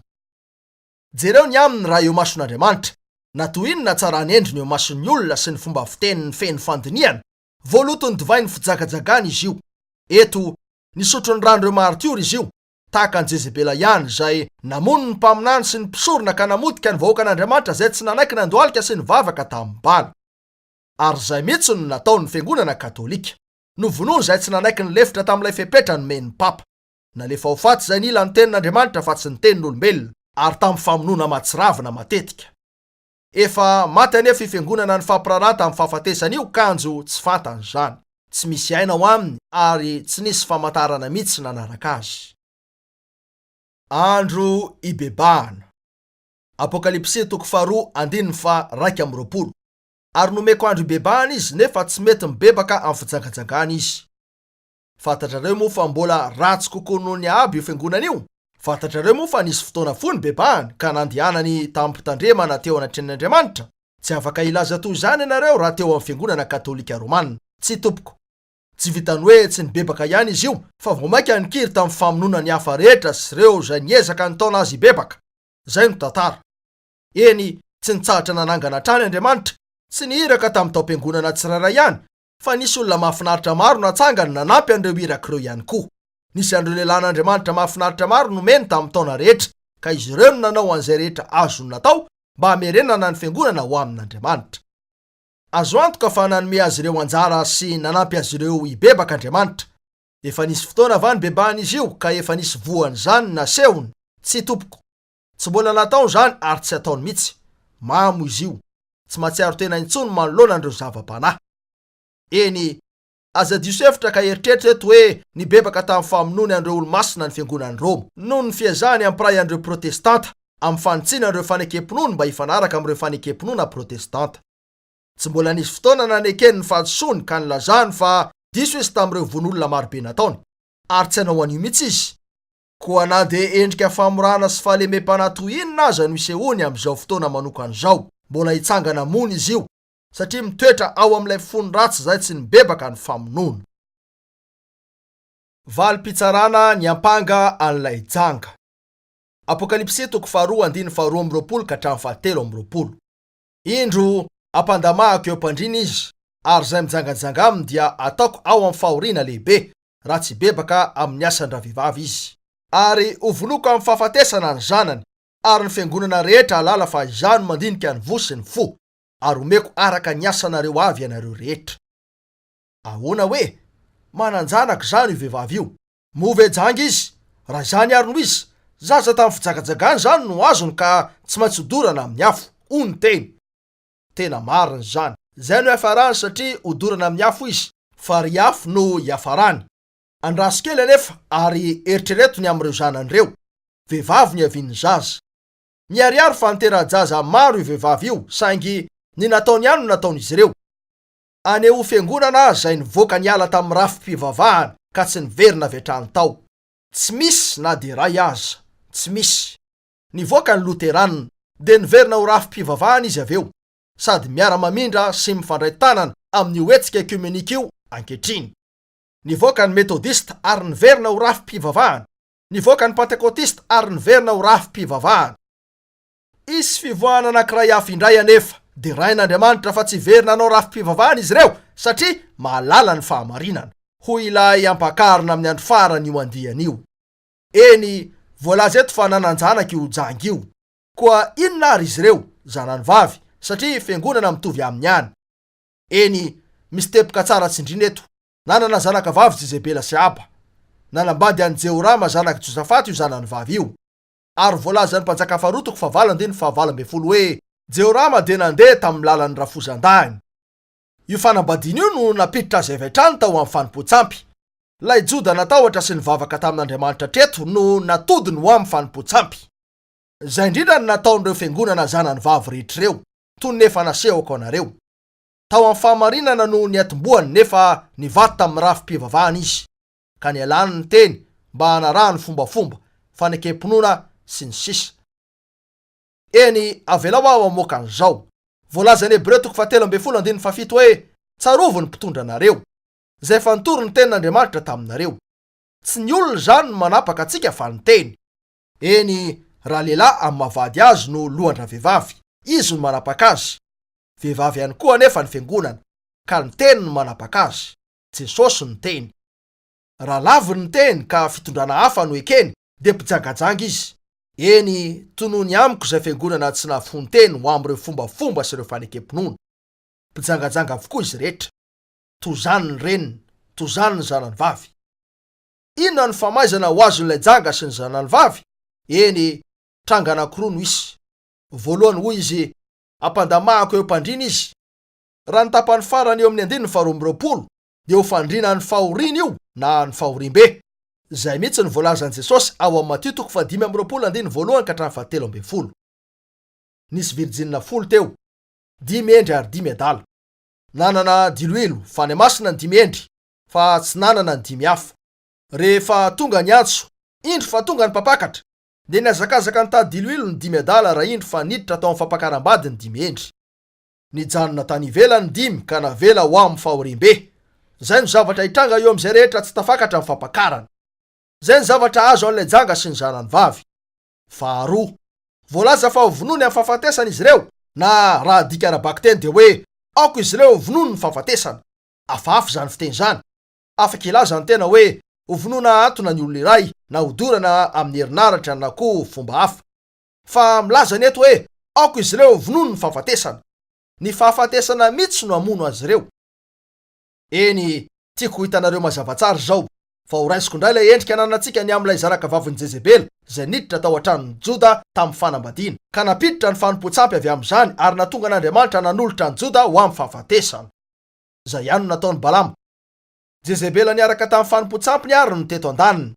Nanompo an'Andriamanitra araka ny tokony ho izy kosa Joda tetsy an-daniny, sady niaina teo ambanin'ny teny. De nomeny Jezebela ho vadin'i Jehorama ny zanany vavy. Raha vao nisy zany, de Jehorama no nampanompo sampy ny vahoaka. Matiny Joda raha vao nisy io fanambadiana io. Tafiditra ny fahafatesana ara-panahy. Tamin'ny fotoana voalohany nahatonga ny fiangonana tao Roma ho rafi-pivavahana, de maty zany. Tamin'ny fotoana na rafi-pivavahana ny Luteranina, niditra ny fahafatesana ka maty izy ireo. Tonga taty amin'ny farany ny Pentekotista, ary lasa rafi-pivavahana. Efa niala ny fanahy, na de tsy ninono izy ireo azy zany. Niala nefa izy io. Fahafatesana no nateraka io fanambadiana io. Tonga teo aveo lay unité de la divinité. Lasa rafi-pivavahana izy ireo ka maty ihany koa. Aveo taoriny nilatsahan'ny afon'Andriamanitra teo amin'ny renirano tao Oyo ny 330. Nisy fifazapana fanasitranana ny paritaka naneran-tany. Tsy rafi-pivavahana mihitsy anefa no niaviany zany. Taty ivelan'ilay andiana Pentekotista no niasan'Andriamanitra, fa tsy tao amin'ny rafi-pivavahana. Ary zay rehetra ataony aty aoriana dia mbola ho aty ivelan'ny rafi-pivavahana ihany. Tsy afaka hiasa amin'ny alalan'ny fahafatesan'Andriamanitra. Amin'ny alalan'ireo mpikambana velona ihany no ahafahany miasa. Aty ivelan'ny Babilôna no misy an'ireo mpikambana velona ireo. Hitanareo ary fa tafiditra ny fahafatesana na ny rafi-pivavahana. Maty ary ny fiangonana. Na zao no anazavana azy. Fahafatesana no naka ny toeran'ilay nanjakan'ny fiainana irery ihany fotoana fohy talohan'io. Toy nitondran'ilay Eva voalohany teo amin'ny taranak'olombelona fahafatesana.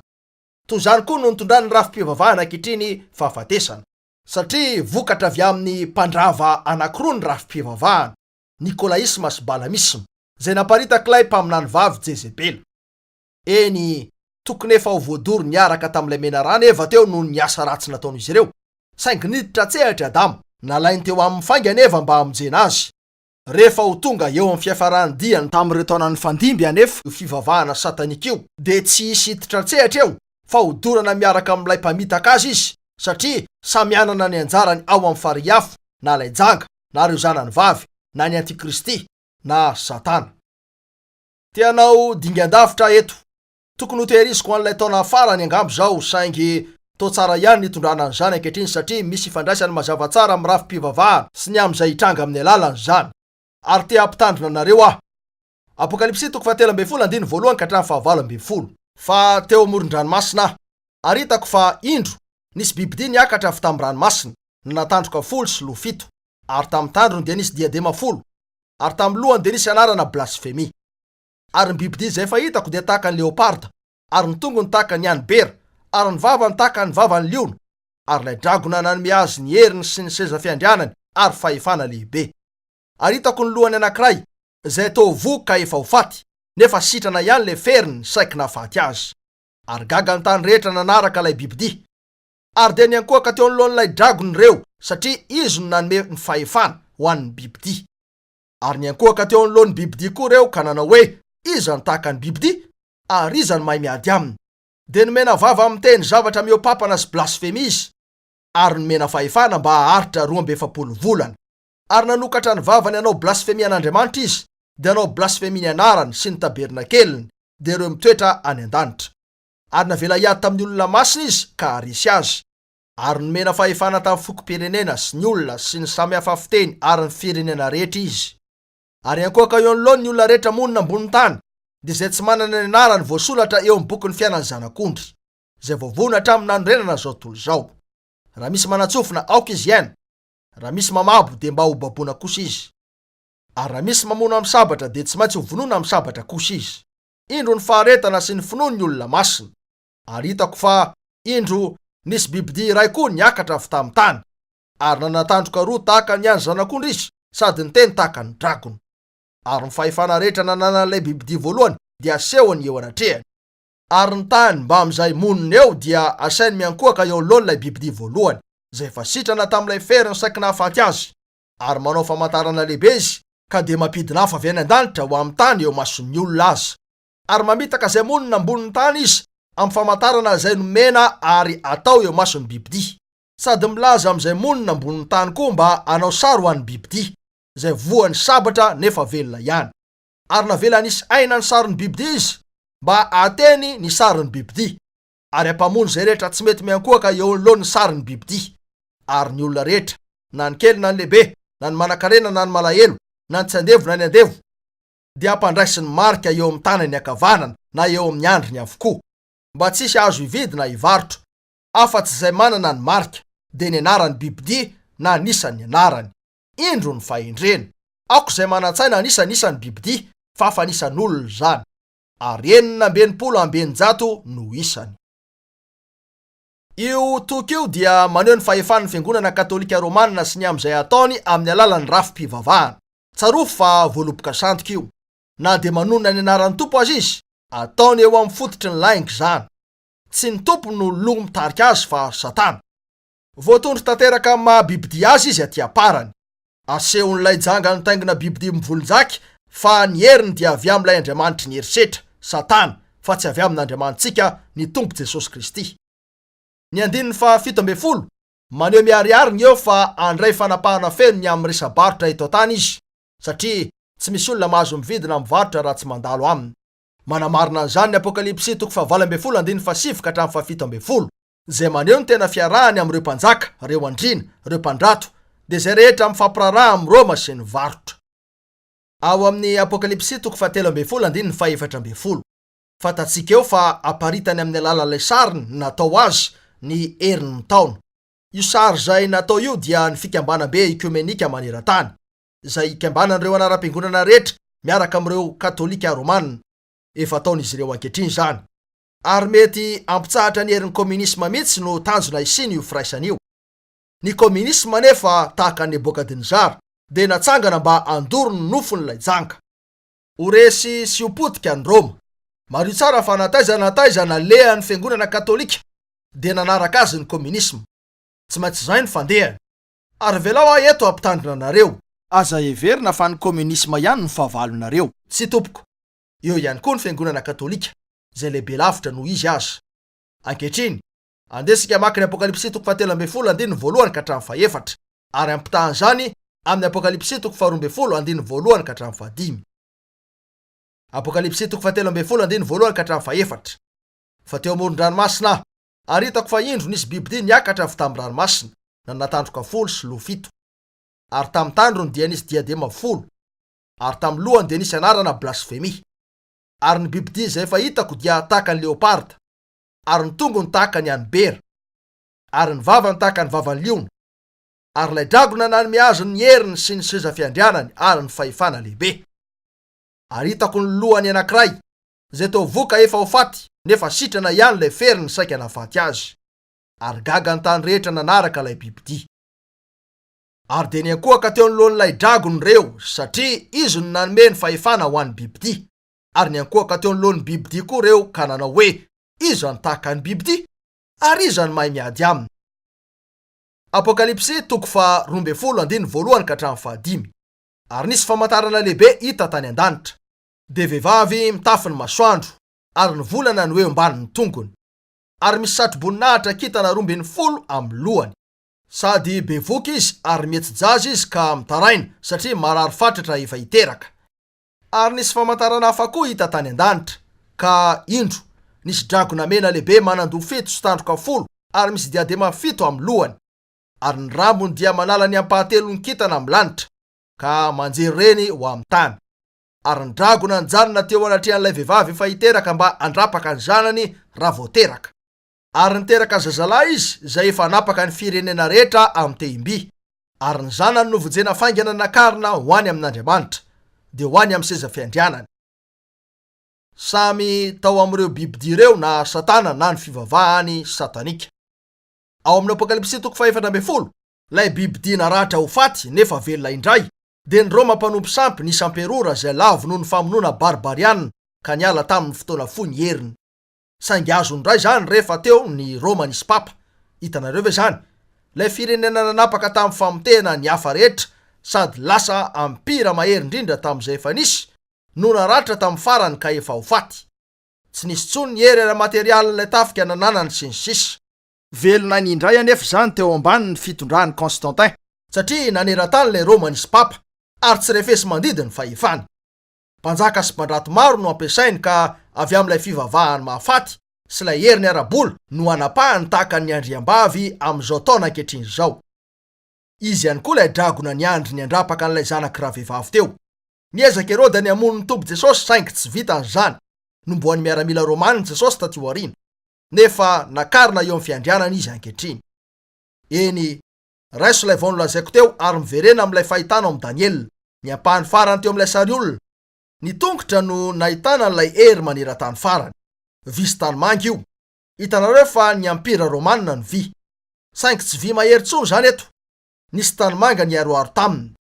Eo anefa io na dia zany aza ary mitana ny raharaha maneran-tany eo amin'ireo firenena demokratika sy eo amin'ireo izay anjakan'ny andriana.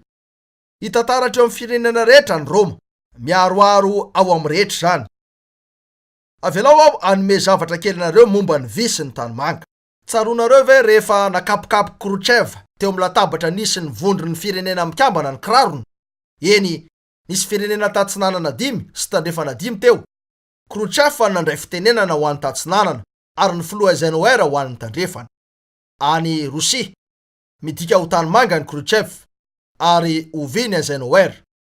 Pitarika roa sangany teto an-tany, akibe tongotra roa lehibe, visy tanimanga no nifanila teo. Eo amin'ny fiafarany zany rehetra zany sika. Zao ny fanontaniana eto amin'ny 14. Iza ny mahay miady amin'ny bibidia? Eny, misy anarana malaza maro eto an-tany ankehitriny, misy firenena mahery vitsy. Ny Roma nefa amin'izao fotoana izao no mitondra ny fiara. Ny papa no mipetraka ho mpamily. Fa hitombo hatrany ny heriny, tsy misy mahay miady aminy. Ny 19. Ary nanokatra ny vavany anao blasfemy izy. Mampianatra ny didin'olombelona ho fampianarana, kirina, pebebo, tia ny fahafinaretana, manana ny endriky ny toe-panaraka an'Andriamanitra, nefa mandany heriny. Nanao blasfemy ny anaran'Andriamanitra izy, tamin'ny fanaovany an'io anaran'io ho fiantsona ary nolaviny ny anao akoatr'izany. Ny 17. Ary navela hiady tamin'ny olona masina izy, fanenjehana, famonona an'izay tena pino, nefa de tamin'ny anaran'ny Tompo zany rehetra zany, mba ahafahana manao blasfemy ny anaran'Andriamanitra. Toy izay misy ao Rosia noho ny zava-bita ny fivavahana katolika tany. Ny 18. Ary ankohaka eo anoloany ny olona rehetra monina ambony tany, de izay tsy manana ny anarany voasoratra eo amin'ny boky ny fiainan'ny zanak'ondry, izay voavoana hatramin'ny androenana zao tontolo izao. Isaoran'Andriamanitra miam'ireo ondry izay tsy ankohaka eo aminy. Ho voafitaka ny olona rehetra afa-tsy ny olom-boafidy. Tsy ho voafitaka izy ireo, satria mihaino ny feo an'ilay mpiandry ondry izy ireo sady manaraka azy. Eto ary, jereo zao, every ny zavatra niezahana naseho taminareo.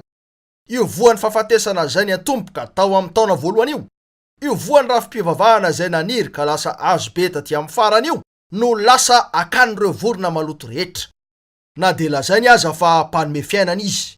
Ny fahafatesana no azo avy aminy. Fahafatesana ny voavoakany. Maty zay rehetra mandray anjara aminy. Io rafi-pivavahana maneran-tany mahery io no mamitaka an'izao tontolo izao amin'ny filazany fa izy no manana ny famonjena ara-materialy sy ara-panahy. Koa dia maro no pitehiny. Tsy vitany hoe fahafatesana mandehandeha ihany izy io, fa ho vonoina amin'ny fahafatesana mihitsy io faty-loha io, de ny fariafo zany. Raha fantatry ny olona matsy ny hafarany raha mifikitra tsy miala amin'io. Mivoa ao aminy fa nahoany ianareo no faty. Fampitandremana farany. Apokalipsy 2:7-20. Ary ho vonoka amin'ny fahafatesana ny zanany, ary ny fiangonana rehetra alala fa zano mandinika ny vo sy ny fo, ary omeko araka ny asanareo avy ianareo rehetra. Mijery ny fo Andriamanitra, zay foana ny nataony, zay hatrany no ataony. Eto, andiany anankiroa tahaka ny tamin'ny taona rehetra ihany no misy. Samy milaza izy ireo fa sady mahazo fanambarana avy amin'Andriamanitra no manana fiombonana amin'Andriamanitra. Kanefa ny fanorenana mafy nataon'Andriamanitra de miorina tsara sady manana zao tompo-kase zao. Ny tompo mahalala ny azy. Timoty 2:2-7. Ny tompo mandinika ny vo. Ny teny hoe mandinika dia midika hoe manaraka ny diale na manara-maso. Manaraka ny dialean'ireo fisainantsika voantsika Andriamanitra. Fantany ny ao am-pontsika. Mahita ny asantsika zay maneho mazava tsara ny zava-misy ao anatintsika ao izy.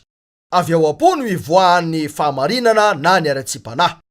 Ny antony manosika antsika, ny tanjontsika, fantatr'Andriamanitra avokoa, raha indro fa mijery ny fihetsika rehetra izy. Ary ny fihetsika rehetra sy ny teny rehetra dia hoentina eo amin'ny fitsarana rehefa isy ny fampamoahana ny amin'ny fiainantsika. Tsy mba natahotra an'Andriamanitra ny voaloboka sandoka, ary alohan'ny lafo zany. Aoka zay rehetra manonona ny anarany ivelona araka ny fiainana eo amin'ny olona masina. Azosika fitahana ny olona fa tsy vitantsika ny amitaka ny tompo. Ny teny fikasana tamin'ireo taona ny fahamaizinan'ireo. Apokalipsy 2:4-5. Fa aminareo zay sisa ny Tiatira, de zay tsy manana zany fampianarana zany, sady tsy mba mahalala ny ataon'ireo hoe saindalin'ny Satana, de zao no lazaiko. Tsy ho vesariko hoe tana afy ianareo, kanefa zay anananareo de tany mafy mandra-piavoko. Eny alohan'ny idirantsika amin'ilay teny fikasana. Avelao asehoko indray, fa ilay fiangonana resahan'ny fanahy eto amin'ity boky ity dia nisy voaloboka roa, zay nahitana sampany fampitipititra. Fa aminareo zay sisa any Tiatira, de zay tsy manana zany fampianarana zany, de zao no lazaiko. Zay ary ilay izy, miresaka eo amin'ireo andian-droa izy, manana an'ilay fampianarana ny anankiray fa tsy manana ny anankiray. Niparitaka tany amin'ireo firenena maro izy ireo teo, nefa nifanohitra ny fampianarany. Avy amin'Andriamanitra ny anankiray, mahalala ny saindaliny, ny anankiray kosa avy amin'ny Satana, mahalala ny saindalin'ny Satana. Tsy ho vesariko entana afy ianareo. Ny tena anehoana ny entana dia vesatra na fanerena. Lay fanerena nisy tamin'ny taonan'ny famaizinana, de ny fileferana ratsy zany dia pitehina, miankohaka na maty. Nokaroana zay tsy nanaiky, ny herin'ny ampira no nanohana ilay fivavahana satanika. Na ekenao ny rafi-pivavahana na alohanao amin'ny ainao. Nisy fanerena ny taona tsiraray. Ohatra hoe ny entana lehibe ho an'ny taona farany, de ny fanerena momba ny arena. Miaina mibolangina nefa misy fanerena ao anaty. Eo amin'ny taona feno fahasahiranana zay tsy natao ivelomana akory. Hita fa manana ny entana no zakainy mazava tsara ty taona faefatra ty. Ny fiaikanan'ny Roma, ny fijoroana tsara amin'ny teny na dia ho faty aza. Tsy mba mahalala ny ataon'ireo hoe saindalin'ny Satana. Tsy nokasihan'ireo mpamakafaky ty andalany ty satria tsy hain'izy ireo fantarina hoe fampianarana inona na fahatsapana inona no tian'izao fehezanteny zao ambara. Raha ny marina, mora fantatra ny dikan'io. Andeha aloha fantaritsika ny saindalin'Andriamanitra, fa zay mifanohitra amin'io no tena saindalin'ny Satana. Ao amin'ny Efesianina 4:9-7. Mba omenanareo araka ny haren'ny voninahiny, ny mba ho atanjahana fatratra amin'ny fanahy ny toe-panahinareo, mba hitoeran'ny Kristy ao am-ponareo amin'ny finoana, ka maka siorina mafy amin'ny fitiavany ianareo, mba aizanareo mba amin'ny olona masina rehetra, ny afantatra tsara zay sakany sy lavany ary ahavony sy alalany. Ary alalany fitiavan'ny Kristy, zay mihoatra noho ny fahalalana, mba menona anareo ho amin'ny fahafenon'Andriamanitra rehetra. Eny raha reo andinireo, raha manana fahatsapana ny amin'ny saindalin'Andriamanitra eo amin'ny fiainan'ny olona iray, de fahatsapana manokana ny amin'ny fanan'Andriamanitra monina ho aminy zany raha ny marina, ary ny fahendrena sy ny fahalalana an'Andriamanitra amin'ny alalan'ny teny no nanazava ny fisainany. Ny saindaly Satana kosa nefa de ny fiezahany amotika an'io. Iezaka hatrany izy ny anao zavatra anakalozana an'io zavatra Andriamanitra tiana izy io. Ahoana ny fanaovany an'io? Esoriny ala ny fahalalana ny fahamarinan'Andriamanitra. Potehiny ny teny satria ny azo no apetrany eo. Anky efa nilazan'izany Andriamanitra. Hosolony eo ilay fahalalantsika ny maizy an'i Kristy ao amin'ny fanahintsika ao. Ataony zany toy izay nampanaovy ny Israeliany, ka olombelona ny nampanjakainy ho mpanjaka teo amin'ny toeran'Andriamanitra. Ho lava ny fahatsapana ny amin'ny fahaterany indray, ary aleony ny mikambana amin'ny fiangonana fotsiny. Ity taon'ity no nidirany tao amin'ny saindaly Satana, ary ny vo avy amin'ny saindaly Satana dia ny lainga, ny vonon'olona, ary famonoana matsiravina naterak'izany. Reo valipity. Apokalipsy 2:2-20 ary zay maresika mitandrina ny asako hatramin'ny farany, de omeko fahefana amin'ny Jetlisy, ary andry azy amin'ny tehimby izy, ka hanorotoro azy toy ny fanorotoro vilany-tany, de arak'izay efa noraisiko tamin'ny raiko, ary omeko azy ny kintana fitarikandro, zay manatsofina ako izy ihany zay lazainy ny fanahy amin'ny fiangonana. Zay maresika mitandrina ny asako hatramin'ny farany. Maneho mazava tsara ny fanamariana ataon'ny fanahy mikasika ny asany eto, hoe manao an'izay ahitany azy ny fieverany an'ireo asa marina ny tompo. Inefatra no anononany ny asa, ary hoy izy eto, reo zay tsy mitsahatra manao ny asany amin'ny pahatokina hatramin'ny farany de omena fahefana amin'ny Jetlisy, atanjaka, avita zavatra, tsy ho voalefitra, ka izay afaka hiatrika ny toedra raha rehetra amin'ny kery, na dia ny fahavalo ratsy indrindra aza dia horavany raha ilainy zany. Ny fampisehoana amin'ny kery, ny fanapahany dia hitovy amin'ilay nisy teo amin'ny zanaka. Tena mahatalanjona zany. Andeha sika hijery an'io teny fikasana io eo amin'ny hazavan'ilay taona nisy teo. Feno fahefana noho ny fanohana ny fanjakana ny Roma, ka mpanjaka sy tafika ary mpanao lalàna maro no nampiasainy, de noravany sy ny potipotehany avokoa ny teo anatrehany. Atapitrisany noho ny vonony, ary nitady fatratra izy ny hamono an'ireo atapitrisany maro hafa tsy nanaiky ny akohaka taminy. Lay toetra tsy zakanananany no nametrahany na nanalany an'ireo mpanjaka tamin'izay rehetra fotoana nitiavany azy. Ye, ny fitsofohana natao amin'ny fivavahana no tena nalavo firenena maro, satria nanapa-kevitra ny hamotika an'ireo olom-boafidin'Andriamanitra izy. Ny asan'ny devoly no asany, satria mamono olona sy mandainga toa azy ihany izy io. Isy andro anankiray anefa izay ilazan'ny tompo hoe, eto anatrehako reo favaliko reo ka vonoy.